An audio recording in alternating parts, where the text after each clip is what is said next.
Hello বন্ধুরা, সকলে কেমন আছো? আমার চ্যানেলে তোমাদের স্বাগত জানাই। দেখো, এটা বলো তো কি? পেয়ারা। এই পেয়ারাটা যে কাসন্দ দিয়ে মাখা করব, কাঁচা লঙ্কা, কাসন্দ, নুন দিয়ে।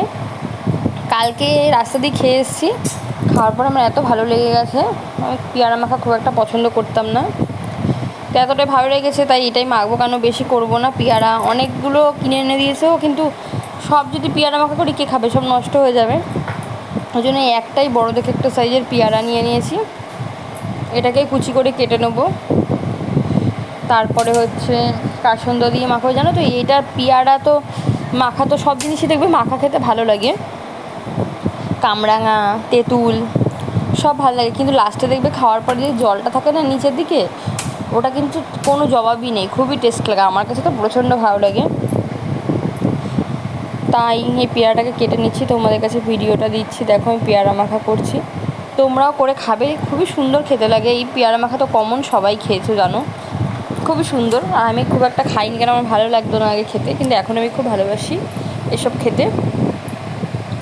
তাই এই পেয়ারাটাকে সুন্দর করে কেটে নিচ্ছি, যেমন দোকানে কাটে অমন করে কেটে নিচ্ছি পেয়ারাটাকে, ওই ছোটো ছোটো করে, গোল গোল করে। পেয়ারাটা খুব ডাসা একদম, জানো তো, খুব সুন্দর নরম। মানে নরম বলতে পাকা না, কিন্তু ডাসাতে যেরকম নরম থাকে না, এটা সফট, ওরকম খুব সুন্দর খেতে পেয়ারাটা। কেন আমি কালকে একটা খেয়েছিলাম শুধু শুধু, তা আমি জানি। তো এটাকে এই যেরকম করে দোকানে কেটে নেয়, তেমন করেই আমি কেটে নিচ্ছি। দিয়ে সুন্দর করে কাসন্দ দিয়ে, নুন দিয়ে, কাঁচা লঙ্কা দিয়ে মাখবো। এই যে কাসন্দ বেশি দেবো না, কিন্তু কাসন্দটা খুব ঝাঁঝ, বেশি দিলে আবার নাক জ্বলবে, খেতে পারবো না। তাই একটু জল দিয়ে নিয়েছি, কেন গাঢ় আছে খুব, তাই একটু ফোঁটা জল দিয়ে নিয়েছি। নুন টুন সব দিয়ে এবারে এইভাবে মেখে তোমরা বাড়িতে বানিয়ে খেয়েও দেখবো, অসাধারণ লাগে। কাসন্দের পরিমাণটা কম দিয়েছি, কেন আমি একবার খেয়েছিলাম, খুবই ঝাঁঝ, আর বেশি দিলে একদম নাক জ্বলে যায়, খাওয়া যায় না, এর জন্য অল্প দিয়েছি। দেখো, এমন করে মাখালাম, তোমরাও মাখিয়ে খেয়েও, দারুণ টেস্টি।